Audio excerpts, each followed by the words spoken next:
Hello and welcome to the Change Gang podcast with me, your host, Laura Ordile. I'm here to help you hold on to your sanity and your soul as you move through big change in your life. I'm here to guide you, inform you, and hopefully help you to triumph over trauma and the long list of symptoms that come along with it. This podcast series is to bring knowledge, share stories, and open up conversation around hope for those of you that suffer with the difficulties that present themselves in your life, from diagnosed or undiagnosed trauma. Labeled or not, I know you need help, and so do those that have graciously taken the time to have these conversations with me. So let's get to it. All right, this is part 2 of my conversation with Gareth Evans all around the ripple effects of PTSD within families and friends. I hope if you haven't caught the first part that you go back. Last week's episode is there for you. Have a listen to that. Come back and have a listen to this. But of course, jump into this one and go with it right now, right here. Here you go. One thing I'd like to mention to you, Laura, is 1 in every 4 households. So this is going back 5 years ago, 6 years ago when I was in the welfare service. And this goes to the United Kingdom. Now, it's going to be worldwide. The statistics are going to be different. 1 in every 4 households, there will be a domestic abusive partner. 1 in every 4. Think of how many houses are on a street. I'm not talking about the coercive and controlling people that manipulate people just to get a dominating effect. They will have a major part in all the domestic abuse of what's going on, but there's going to be a portion of those people that started off very happy families, but something has changed. A traumatic incident has happened, and there's been a change in the situation. They've gone from a freeze personality to a fighting personality, and the partner's gone from a passive personality to a freeze personality, or a fawn or a flop personality. When they just accept it, they almost play dead when the husband's doing whatever they want to them.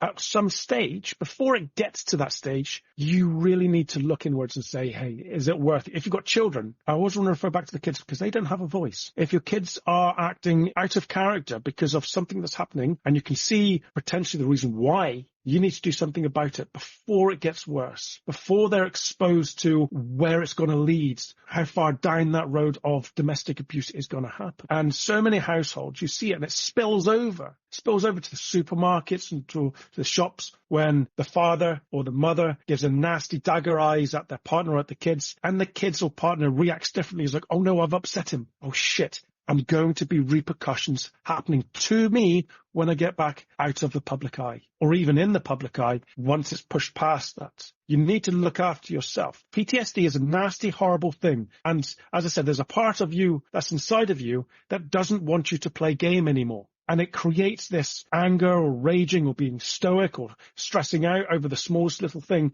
And if you become the victim to this, which is very easily done, you can get stuck in a perpetual motion of just always being the scapegoat, always being the victim to protect the children or to protect another part of yourself. But before you know it, much like the frog in a saucepan, once you turn that heating on, the frog will stay static and just absorb every punch and every impact. And it won't jump out of the saucepan because it's too busy focusing on protecting itself whilst in the saucepan until it's too late. You can tell me if I'm wrong here, because it's just something that's been kind of whirling around in my mind as we've been talking. But in those situations where you have the spouse and you have the PTSD person and you have the spouse there, and it starts turning into quote unquote that abusive situation, often people will say, well, I'm married now. He's a narcissist, or he's gaslighting me, or things like that. And I think that has gotten, like so many labels these days, gotten extremely popular, but unfortunately sometimes I think misused. And why I say misused is because oftentimes with the person with PTSD, it's not an intentional misuse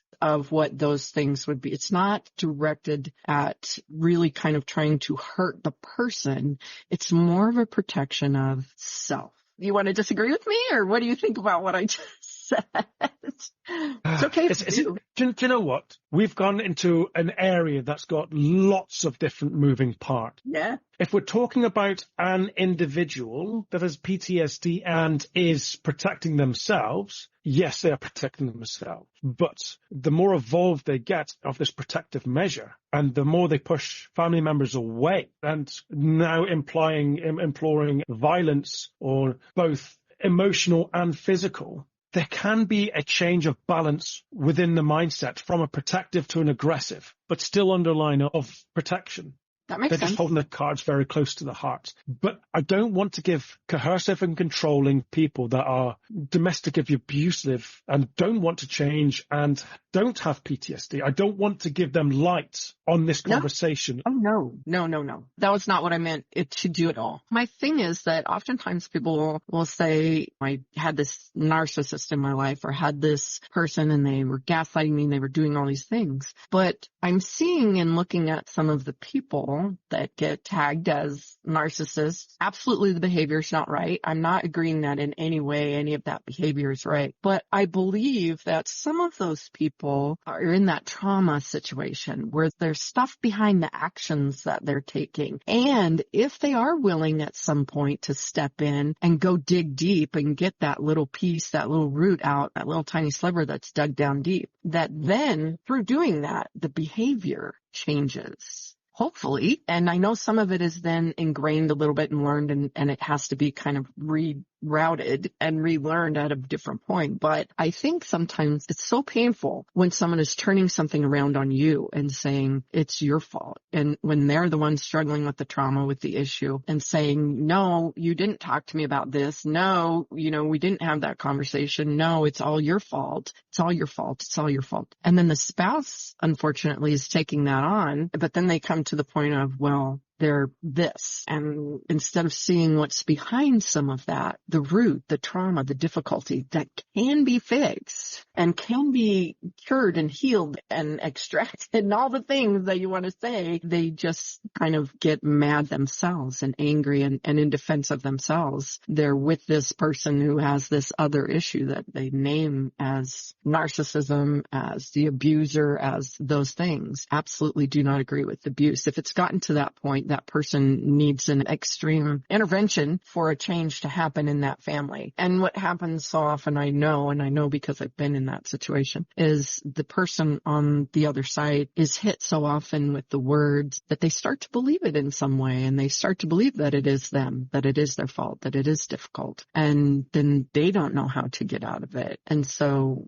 that's why I wanted to kind of have the conversation about going in and getting the help if you see that happening in your home before it gets to the violence, before it gets to the point where you're lost in your own self. If you're living with someone who has PTSD, who has that situation going on, step in for yourself and shore yourself up and make sure that you're in a position that says, I can make good decisions. I'm not just going to go at the will of this other person. I'm not just going to do that. You can still love and care for that person and help that person. And I know that you dealt with a lot of families going through some of those situations, dealing with anxiety in the family, dealing with difficulty. I know you dealt with the deaths of people and situations like that, but you dealt with difficult family situations as well and guiding them through that. And you still do. You still do deal with that. So what do you have to say to what I just said? There's a lot to pick apart, but it's true. Yeah, I've dealt with them when I was in the army, working with the soldiers and their dependents, and when I left the army and setting up my own business. But I just want to point out that there's more than one way to be abused apart from physically being punched. And now off the top of my head, there's 5. This is unrehearsed completely. I can only remember 4 of them, I believe. There's sexual abuse, financial abuse, physical abuse, and emotional abuse. I believe there's a 5th. Can't remember what it is. If you say verbal, definitely verbal. Emotional abuse is going to be sort of hand in hand with verbal abuse. And they do spread off into many different cobwebs in itself. It's always, at the start, is going to be, I'd like to think, unintentional. But it's the way you feel. It is the way you feel. And if you're doing things that you don't want to do because your partner's now putting new demands on you and saying you should be doing this or you should be doing that, or you're not getting this amount of money, or you're not going to buy that because I'm giving you $50 a week or £50 a week, and I don't care of that thing. And this has also got to incorporate food money. So actually you've got $5 or £5 to yourself. It's like, wait a minute here. I'm bringing in money as well, or I'm looking after the kids. They need more. No. You're only getting what I give you. So many people oversee that as an abusive factor. It doesn't have to be being locked in a room. That's also physical abuse. Okay, I'm not allowed to leave the house. I was working with a lady when I was in the Army Welfare Service that her husband, before he left to go to work every day, would hide, I think it was 10 or 15 of these little things about the house. And her job throughout the day was to find each and every one of them. And by the time we come back to the house, she had to find them all. And that proves to him that she is not doing other things he didn't want her to, like watching TV, going and visiting parents or friends, or there's lots and lots of things that if you don't like it, then it shouldn't be happening. And as I said, it starts from the bottom up, ignoring the outright domestic abusive, coercive people. If we just bring ourselves back onto PTSD and the partners of, there's going to be a cycle of causality. So if the husband is just bursting into anger and saying, why is the washing not done? You do nothing all day. And then that's going to be escalated with the wife saying, you literally get paid for nothing. You just sit here and do nothing all day and you just get money and you come back here and shouting at me. And then it's just back and forth, escalating it.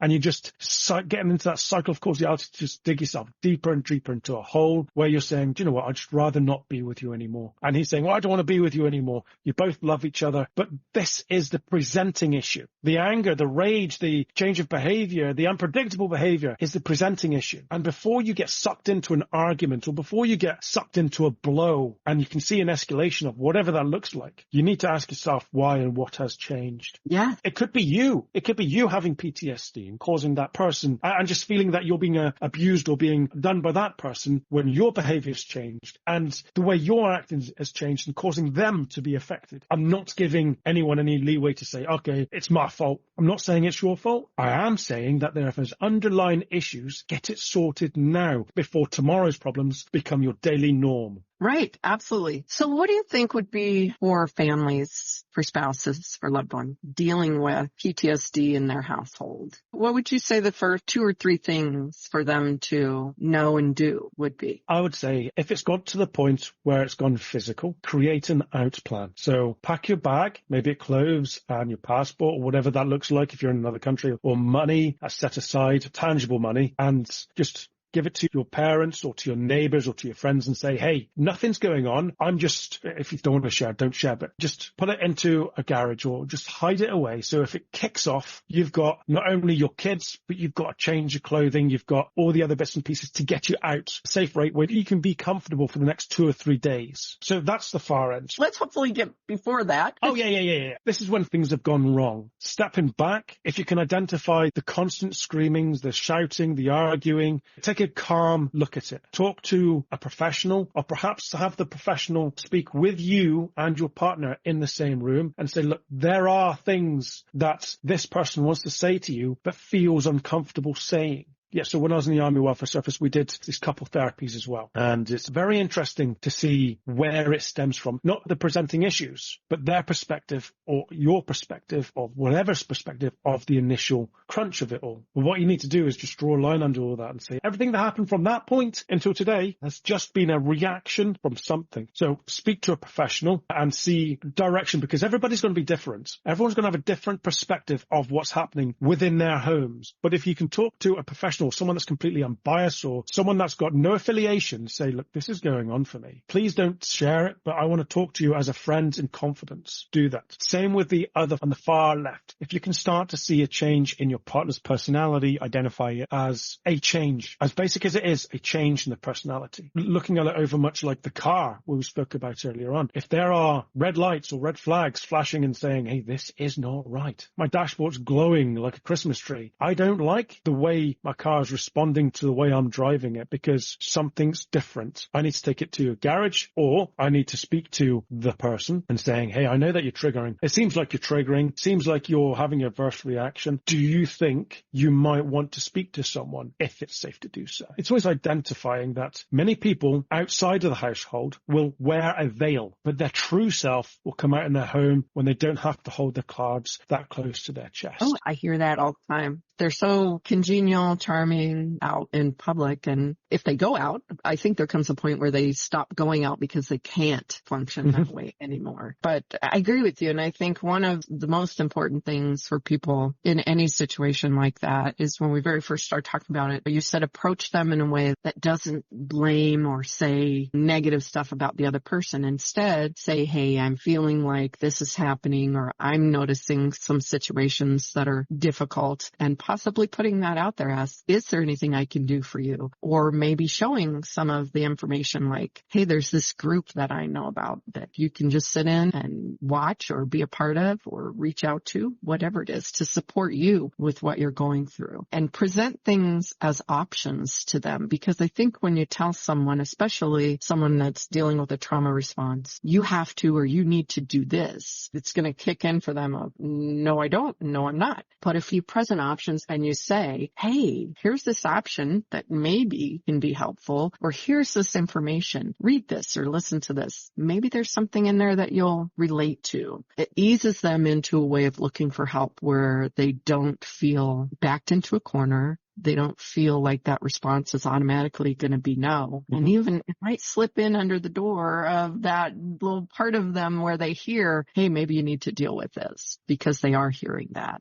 And I think for anyone dealing with those people, know that there is some part of them that absolutely is saying, I need help. And they know it inside themselves. And if you can nurture that in a careful way, they'll hear it. I think that's very important. I think very much through this whole podcast, I've kind of almost labeled people that have PTSD as aggressive. And I just want to point out that that's not the case at all. I'm just talking about being fearful of stepping on eggshells and all that. But people that have PTSD comes in a variety of different ways. And if they're presenting themselves more so on the depressed side rather than the raging side, and that can't leave their bed, that can't go outside, that can't interact, that stopped acting the way that they used to, or that person that's just anxious all the time, that's just over the top fearful of the world, there I'd like to think would be a little bit more susceptible to listening to your point of view without aggressively triggering. So yeah, I think it's brilliant if you can identify that there is a problem. And I think that's coherent all the way through, is if you can identify there's a change in dynamics and you've spoken to a professional, maybe with or without your partner knowing, and just identifying as many different ways to present ways to overcome this, much like a child refusing to go to bed. If you can present them with different ways of that person going to bed,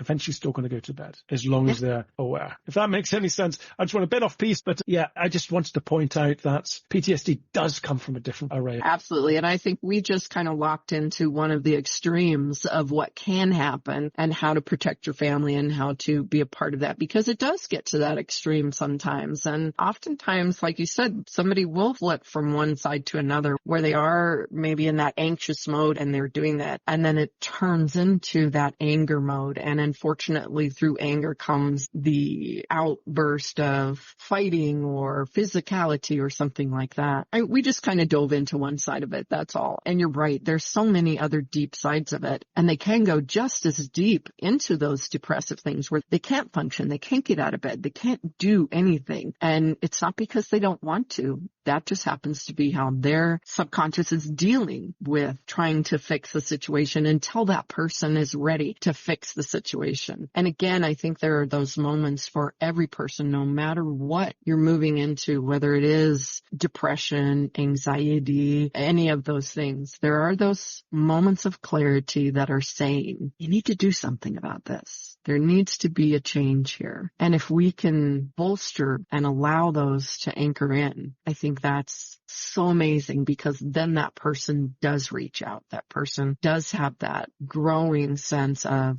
gosh, I do have to change this. I can't live like this anymore. Just like you did, just like so many other people have in life. And I think we got into some interesting ways of going about it. We did get into some extremes and some conversation, but that's what the conversation is about, is going in all directions. If you don't mind, just jump in there and say, if you are the partner of somebody that has PTSD, that is acting adversely, or however that looks, if it's adverse or depressive or doesn't matter, just you need to look after yourself, because you can start having isolation sadness where you're fearful of sharing what's going on for you. And if you've got children, this can create in itself a predisposition that will in turn have PTSD when they're older. If you're feeling the ailments of your partner's pressure under you, you can seek help too. You are in a situational crisis where your situation is being pushed down and suppressed by your partners, that your homeostasis has been ripped out of itself because you're no longer in the same headspace as you once were 2 or 3 years ago. And if you're trying to protect children, then you're just being pulled from all different directions and you need help. You need to step back as much as you need to help your children. You aren't there to fix the world. You're not there to fix your partner. Your partner needs to identify that there is an issue before that person can start its own journey on recovery. But before that day, you need to look after yourself. Well, yeah. And I think in that, you need to recognize that even if your partner goes and gets help, that doesn't mean that everything is going to be fine, because you may have in that time frame established some patterns, established that way of being that needs help as well from what you've been living through. It's not just about your partner getting help. It's about helping and maintaining yourself so that you can be the person that you need to be in your life, that your kids need you to be in life. You can make rational decisions. You can make decisions without the clutter of everything else going on around you. And one of the magic things that I think hypnosis does, at least I've found, is that it does allow you, when you go in and you work with the subconscious, to find that center, to find that place of being okay no matter what's going on around you. And when you can function as almost the observer from that point, you can make decisions in such an amazing way for yourself then that you never would have thought you could make before, that will help you, that will help your family, and that ultimately will help your partner. And I think beyond anything else is one of the most awesome, magical things that doing the work that we do helps people find that center space of being okay. We have chatted a long time. I didn't even take a break or anything. So go ahead and tell people where they can find you, what the easiest place to connect with you is. And of course, I'll have all that in the show notes. So if you want to reach out to Gareth, I'm going to say a little bit for you. You have a free group for people to jump in and have conversations. You have the group hypnosis, the group work that you do with PTSD. You also have a membership that continues so that once you go through that group, you still sometimes need to find your way and relearn how to be in the world that you're in. And I think that the membership that you have, which is incredible. I mean, it's less than a couple cups of coffee. That membership really balances that and helps you continue in that healing process and to continue to learn to be in the world that you're now in. That's all different because of that protocol that you went through. And you work with individuals as well. So where can they find you for all those things?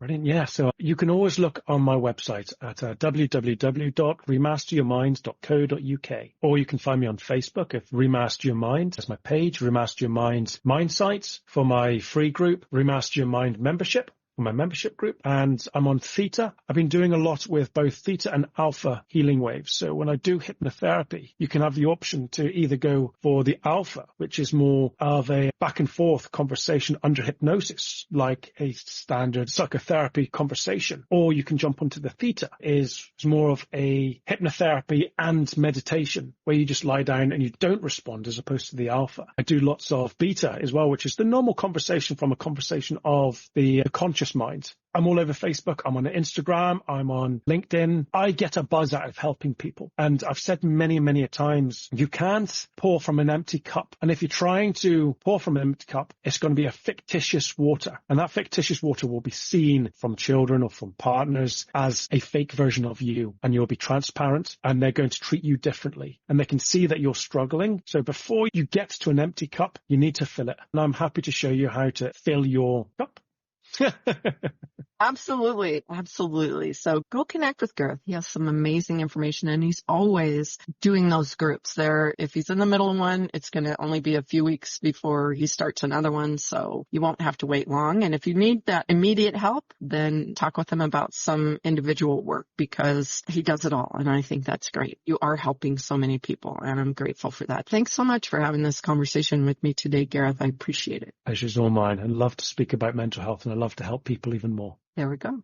All right, Change Gang, I hope that you found something in this that was useful to you. Whether you are in a situation dealing with your own PTSD or you're in a situation where you have a family member dealing with it, hopefully it brought some understanding to you, brought some ways of finding help for yourself, for the person that you love and care about, and for moving into the week in a wonderful way. And I hope to meet you same time next week right here. Have a great one. I hope today's episode was interesting and helpful to you in some way. If so, find someone to share it with. Maybe it will help them too. If you'd like to know more about anything discussed here today, you can find all the places to connect with me and the guest speakers in the show notes. Or go to lauraordile.com, LauraOrdile.com, and you can reach out to me there. Until next time, ask when you need help, be kind to yourself, and have a happy day.